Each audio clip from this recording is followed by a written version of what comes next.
ನಿರಂತರ ಸುದ್ದಿ.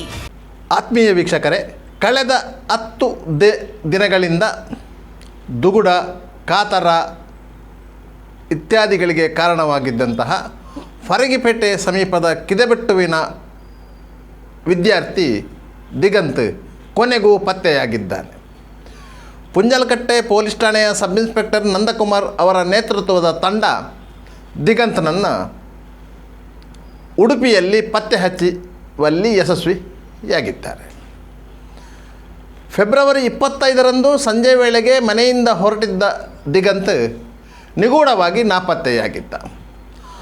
ಆತ ನಾಪತ್ತೆಯಾದ ಸಂದರ್ಭದಲ್ಲಿ ಅಲ್ಲೊಂದು ಕ್ವಾಲಿಸ್ ಕಾರು ಬಂದಿತ್ತು, ಅದು ಮತ್ತು ಅಲ್ಲಿ ತಿರುಗಿ ಹೋಗಿತ್ತು ಎನ್ನುವಂಥ ಗುಮಾನಿಗಳು ಹರಡಿದ್ದವು ಮತ್ತು ಆ ಕಾರು ತಿರುಗಾಡಿದ್ದು CC ಕ್ಯಾಮರಾದಲ್ಲಿ ದಾಖಲಾಗಿತ್ತು. ರೈಲ್ವೆ ಹಳಿಯಲ್ಲಿ ದಿಗಂತನ ಚಪ್ಪಲಿಗಳು ಆಗಿದ್ದವು.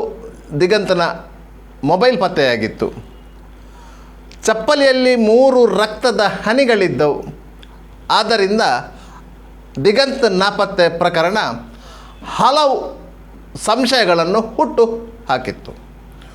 ಪೊಲೀಸರು ಆರಂಭದಲ್ಲಿ ತನಿಖೆ ನಡೆಸುವಲ್ಲಿ ವಿಳಂಬ ಧೋರಣೆ ನಡೆಸಿದರೆಂದು ಆಪಾದಿಸಿ ಸ್ಥಳೀಯರು ಮತ್ತು ಹಿಂದೂ ಪರ ಸಂಘಟನೆಗಳ ಕಾರ್ಯಕರ್ತರು ಫರಂಗಿಪೇಟೆಯಲ್ಲಿ ಬೃಹತ್ ಪ್ರತಿಭಟನೆಯನ್ನು ಮಾಡಿದರು. ಫರಂಗಿಪೇಟೆ ಬಂದ್ ಮಾಡಲಾಯಿತು. ತದನಂತರ ಮಾರ್ಚ್ 12ರಿಂದ ಫರಂಗಿಪೇಟೆ ಪರಿಸರದಲ್ಲಿ ನಿರಂತರ ಸತ್ಯಾಗ್ರಹ ಮಾಡುವಂಥ ಎಚ್ಚರಿಕೆಯನ್ನು ನೀಡಲಾಯಿತು. ಈ ಮಧ್ಯೆ ಮಂಗಳೂರಿನ 3 ನ್ಯಾಯವಾದಿಗಳು ಸೇರಿಕೊಂಡು ರಾಜ್ಯ ಹೈಕೋರ್ಟಿನ ವಿಭಾಗೀಯ ಪೀಠಕ್ಕೆ ಹೇಬಿಯಸ್ ಕಾರ್ಪಸ್ ಅರ್ಜಿ ಸಲ್ಲಿಸಿದ್ದರು. ಜಸ್ಟಿಸ್ ಕಾಮೇಶ್ವರ ರಾವ್ ಮತ್ತು ನದಾಫ್ ಅವರ ಪೀಠದಲ್ಲಿ ಈ ಅರ್ಜಿ ವಿಚಾರಣೆ ಮಾಡಿ ಮಾರ್ಚ್ 12ರ ಒಳಗೆ ದಿಗಂತನನ್ನು ಪತ್ತೆ ಹಚ್ಚಬೇಕು ಅಂತ ಹೇಳಿ ಜಿಲ್ಲಾ ಪೊಲೀಸ್ ವರಿಷ್ಠಾಧಿಕಾರಿ ಯತೀಶ್ ಅವರಿಗೆ ಹೈಕೋರ್ಟ್ ಸೂಚನೆ ನೀಡಿತ್ತು. ಈ ಎಲ್ಲ ಹಿನ್ನೆಲೆಯಲ್ಲಿ ಪೊಲೀಸರ ಮೇಲೆ ಒತ್ತಡಗಳು ಜಾಸ್ತಿಯಾಗಿತ್ತು.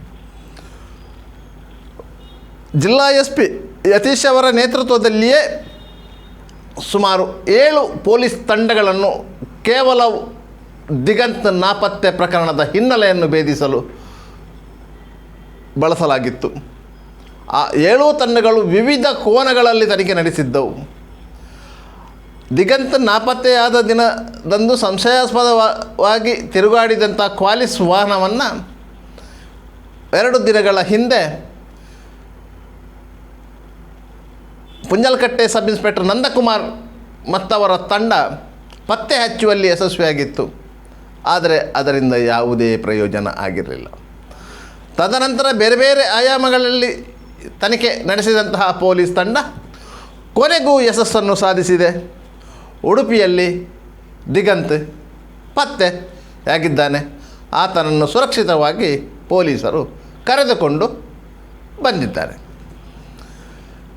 2 ದಿನಗಳ ಹಿಂದೆ ನಿರಂತರ ಸುದ್ದಿ ಈ ಬಗ್ಗೆ ಒಂದು ವರದಿಯನ್ನು ಬಿತ್ತರ ಮಾಡಿತ್ತು.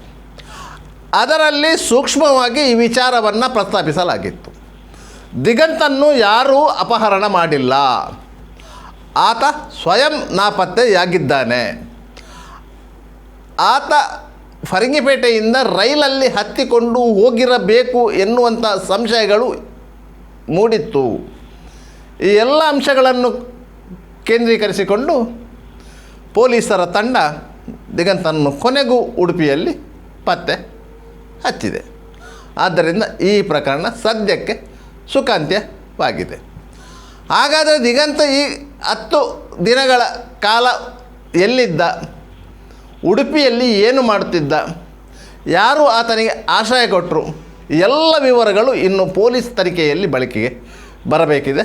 ಆದ್ದರಿಂದ ಪೊಲೀಸರು ಇನ್ನು ಮುಂದಕ್ಕೆ ಈ ಪ್ರಕರಣದ ಬಗ್ಗೆ ಏನು ವಿವರಣೆ ನೀಡ್ತಾರೆ ಎನ್ನುವುದನ್ನು ಕಾದು ನೋಡಬೇಕಿದೆ.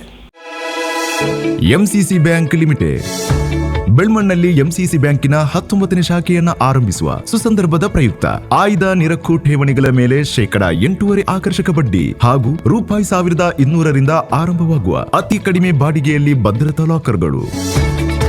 113 ವರ್ಷಗಳಿಂದ ನಿಮ್ಮ ಸೇವೆಯಲ್ಲಿ. ಹಿಂದೆ ನಿಮ್ಮ ಹತ್ತಿರದ ಎಂಸಿಸಿ ಬ್ಯಾಂಕ್ ಶಾಖೆಯನ್ನು ಸಂಪರ್ಕಿಸಿರಿ. ದೂರವಾಣಿ ಸಂಖ್ಯೆ 7090701105. Toll free number 180012329966. ಷರತ್ತುಗಳು ಅನ್ವಯ. ನಿರಂತರ ಸುದ್ದಿ